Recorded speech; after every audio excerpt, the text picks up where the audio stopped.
What's up, tribe? How you guys doing? Go ahead and hit that subscribe button. This is gonna be a review for the Real Housewives of Dallas, season 5, episode 3. So this episode is all about Carrie and her 50th birthday party and them throwing the party for her. I know because of COVID, they have to be very specific in where they film. They have to film in, specific places. And I told you guys before that a lot of the episodes is going to be them filming at people's houses for very specific situations. So Cameron is hosting the party for Carrie. She wanted to go to San Tropez for her 50th birthday, but because of COVID, she couldn't. So Cameron is throwing her a very San Tropez themed birthday party, right? So she's inviting all of the ladies, and of course we have to find out her issue with Tiffany. Now y'all know that Cameron is one of those people that she gets something in her head and that is just it. She's like a dog with a bone. She just can't let go. Now in this particular situation, I'm kind of with her. I kind of understand exactly where she's coming from, because that whole situation with the dog and the bone was a lie. I mean, not the dog, Lord, I said dog and the bone. With the chicken foot down to the restaurant, it was a lie. It was a lie. So I'm kind of with her on that. I kind of understand where she's coming from, but neither here nor there.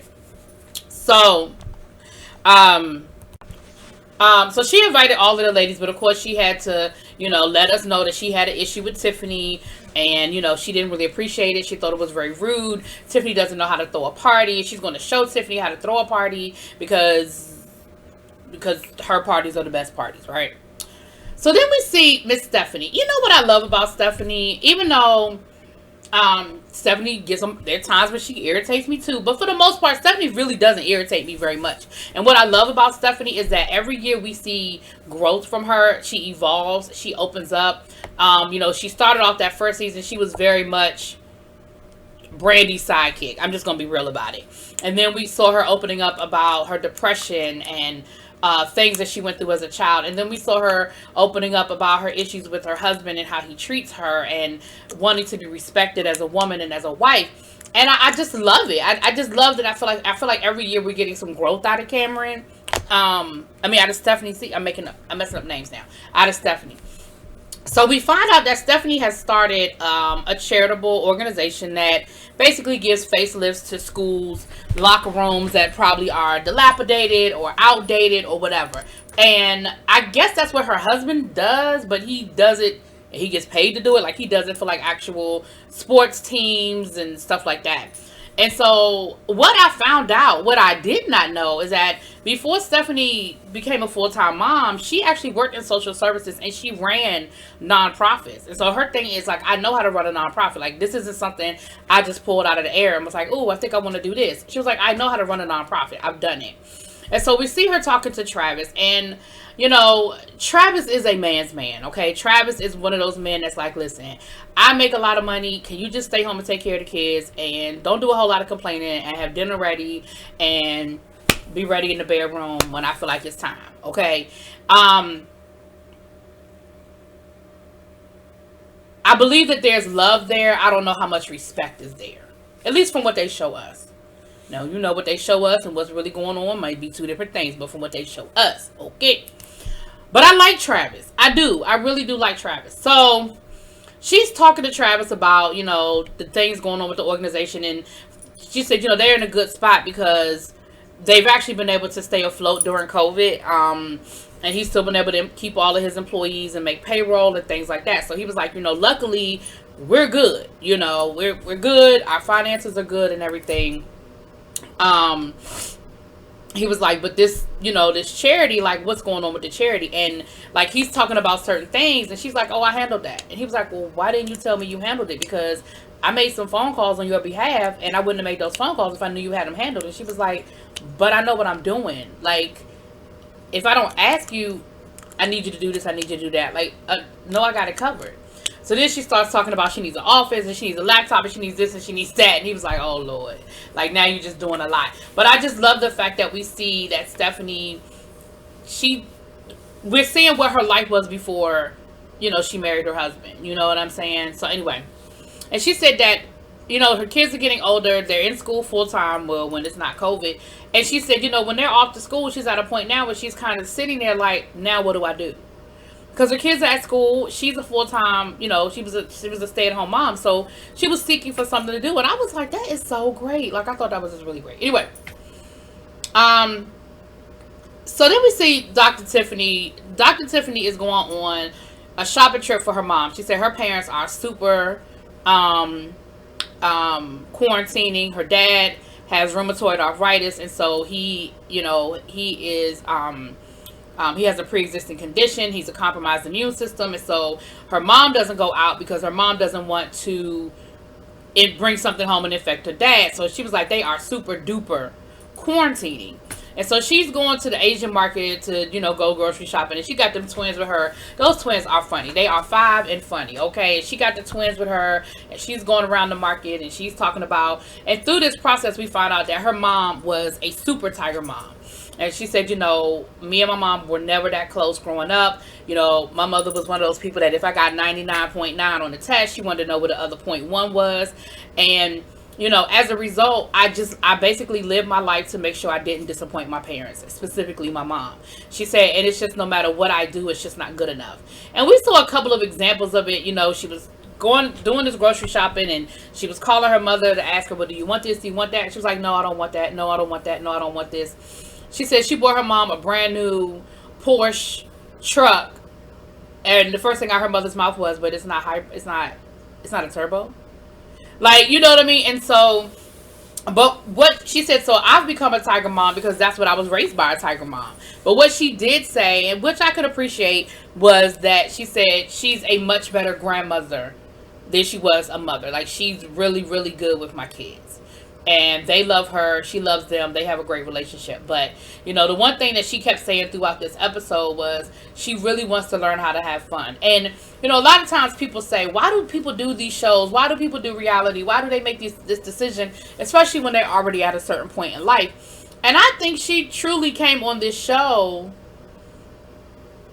I think she truly came on this show to have fun, to let her hair down a little bit, to maybe expand her circle, because that's what she wants to do. Now, I think she still has a point where her comfort level is, and we'll get to that.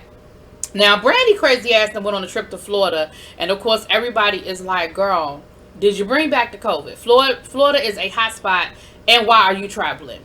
But Brandy made sure that she said she took not 1, not 2, but 3 COVID tests to make sure that she was cool before she came back around the group, which I can appreciate. Now, Cameron met with her party planners, and they sat down and they figured out what they want to do. It's going to be, like I said, a San Tropez theme. They want everybody to wear white bathing suits. Her party planners are going to have a swing. And she said the one thing that Carrie said she wanted was she wanted to be sprayed by bottles of champagne. And so they were like, well, we can handle that. And we'll even have some male models, serve you guys and that kind of thing. And the one thing I can say about Cameron that I appreciate that she did, we know that Cameron's comfort level, that is never something Cameron would do for herself. She would never have a party where she is sprayed with champagne by male models in damn near nothing. That's just never something she would do. But because she's doing this for Carrie, she is making it about Carrie and what Carrie would like. And I can respect that. I can respect that she took herself out of her comfort zone or out of what she wanted to see what Carrie wanted, right? Now, Carrie is her 50th birthday, honey, and Carrie is having a sexy photo shoot. She said, I'm going to do this at 50, I'm going to do this at 60, I'm going to do this at 70 so that I can continue to be reminded of just how beautiful and sexy I am. She's also modeling her jewelry while she's doing it. Stephanie comes through and they sit down and have a conversation, and Stephanie sort of reiterates to her about what's going on with the foundation and stuff, and then she sort of opens up to Stephanie about, why she's so footloose and fancy free, because as a child, she really didn't have the opportunity to do a lot of that because her mom was an alcoholic, and she sort of had to take care of herself and take care of everybody else because her mom really couldn't. And so she said, now that I'm an adult, maybe I'm sort of reliving my youth or doing some things that maybe I wasn't able to do when I was younger, because I just kind of was, I had to be the adult, and now I kind of want to, be the kid or whatever. So we get to the party. Brandy and Stephanie ride together. And let me tell you something. This is why I love Brandy. Even there are times when Brandy get on my nerves, honey. But this is why I love Brandy. Because Brandy, at her level of petty, okay, at her level of petty, Brandy laminated her COVID test results, honey, and put them around her neck. Put them on a lanyard around her neck so that people will know that I was tested and that I am clean. I am good. I am negative, okay? So Cameron is having the party set up and everything, and of course it's at not of course, but it's at her father-in-law's house because she said my house is currently on the market. I can't be having no wild parties at my house and somebody spills some wine on my rug or something that I got to put a whole lot of work into. I ain't doing all that.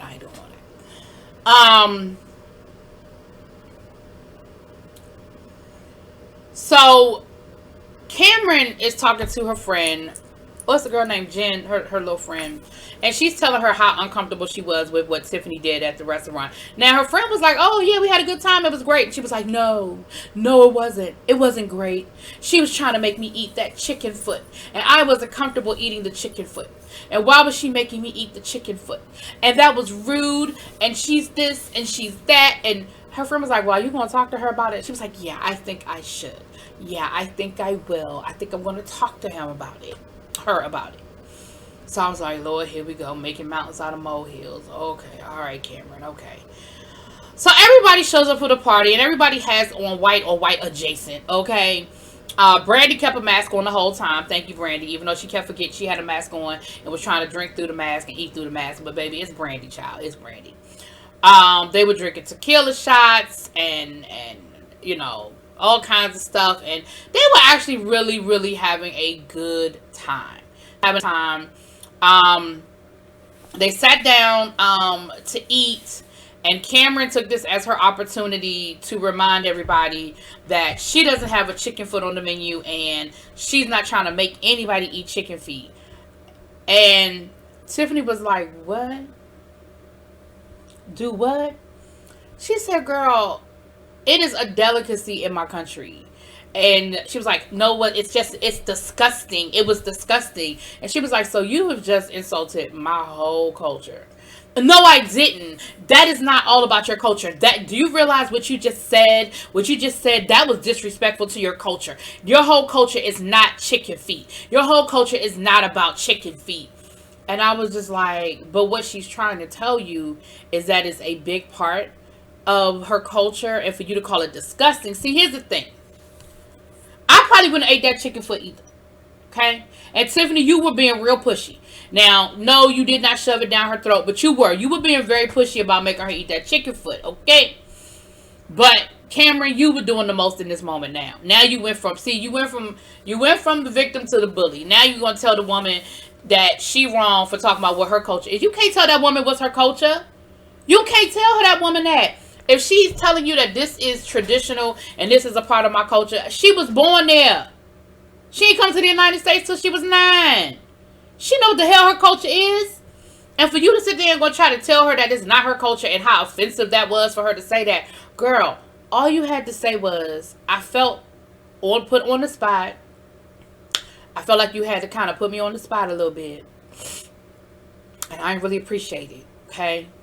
Now, Tiffany eventually apologized, but Tiffany, girl, listen, the funny thing is with Cameron, she gonna bring it up again. I promise y'all, before the season is over, Cameron gonna bring up that damn chicken foot again, because she can't just take the apology and move on. She can't just say, okay, girl. No, she's gonna bring this shit up again, and she gonna have that conversation again.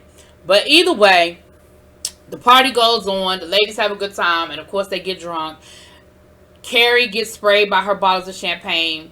And Tiffany is really appreciating opening up. She's taking some shots of tequila, honey. You know, she's drinking more than she probably drank. She said, listen, in college, I ain't had time to do frat parties and stuff in college, okay? Because I had a tiger mama standing over my shoulder telling me what I bet and bet not do, okay? So, Carrie, in her brand of, I'm going to make you loosen up, pushes the child in the pool. Now, you are at a pool party. Somebody gets pushed in the pool at a pool party. Let's just be clear. I'm not even mad at Carrie for pushing that child in the pool, because that is what happens at a pool party. Here's my issue. When they told you she couldn't swim, your attitude was, oh, well, Now, Carrie. And she was like, well, I do this because I want everybody to have a good time. I want everybody to have fun. And again, I get it. Because again, it's a pool party. Somebody gonna get pushed in the damn pool. Okay, listen. Nowadays, you got to be careful and make sure that when you at a pool party, you don't have your phone in your hand, because then you gonna mess around and your phone be dead fooling around at a pool party. Because I've seen that happen. Okay. And then, of course, eventually Tiffany did leave. Tiffany was like, listen, this was fun. This was good. I do want to come out of my comfort zone a little bit. But at the end of the day, baby, I still got to get up in the morning and work the ER. So, deuces. I see y'all on the next go around. So, I thought it was pretty good. Like I said, Tiffany, listen, Cameron, child. Y'all let me know what y'all think. Drop it in the comments. Peace.